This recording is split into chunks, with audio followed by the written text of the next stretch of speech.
തൃശൂർ നഗരത്തിൽ കഴിഞ്ഞ ദിവസം ഭാഗികമായി തകർന്ന കെട്ടിടം തൃശൂർ കോർപ്പറേഷൻ പൊളിച്ചു നീക്കുന്നു. തൃശൂർ കുറുപ്പും റോഡിന് സമീപം സ്വരാജ് റൗണ്ടിലെ കെട്ടിടമാണ് പൊളിച്ചു നീക്കുന്നത്.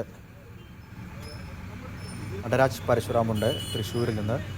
നടരാജ്, ഈ കെട്ടിടം അപകടാവസ്ഥയിലായിരുന്നോ? ഈ കെട്ടിടം അപകടാവസ്ഥയിലായിരുന്നു. ഈ കെട്ടിടത്തിന്റെ ഒരു ഭാഗം കഴിഞ്ഞ ദിവസം പൊളിഞ്ഞു വീഴുന്നൊരു സാഹചര്യം ഉണ്ടായിരുന്നു. ഇത്തരത്തിൽ നിരവധി കെട്ടിടങ്ങൾ പൊളിക്കണം എന്ന് കോർപ്പറേഷൻ നേരത്തെ കണ്ടെത്തിയിട്ടുണ്ട്. ഇവയുടെ പട്ടിക തയ്യാറാക്കുകയും കൗൺസിലിന്റെ അനുമതി വാങ്ങുകയും ചെയ്തിരുന്നതാണ്. അതിനിടയിലാണ് കഴിഞ്ഞ ദിവസം ഈ കെട്ടിടത്തിന്റെ ഒരു ഭാഗം തകർന്നു വീണത്. ഇതുകൊണ്ട് തന്നെ വലിയ പരാതിയും ഇതിനെതിരെ വന്നിരുന്നു. അതുകൊണ്ടാണ് ഉടൻ തന്നെ ഒരു ആക്ഷൻ കോർപ്പറേഷന്റെ ഭാഗത്ത് നിന്ന് ഉണ്ടാവുന്നത്. ഇന്ന് ഈ കെട്ടിടവും ഇതുപോലെ സമാന അവസ്ഥയിലുള്ള ഒന്ന് രണ്ട് കെട്ടിടം കൂടി പൊളിക്കും. നാളെയും വരും ദിവസങ്ങളിലും ഇത്തരത്തിലുള്ള നടപടികൾ തുടരും എന്നാണ് കോർപ്പറേഷൻ അറിയിച്ചിരിക്കുന്നത്. ദുരന്ത നിവാരണ നിയമപ്രകാരമാണ് ഈ നടപടി ഉള്ളത്.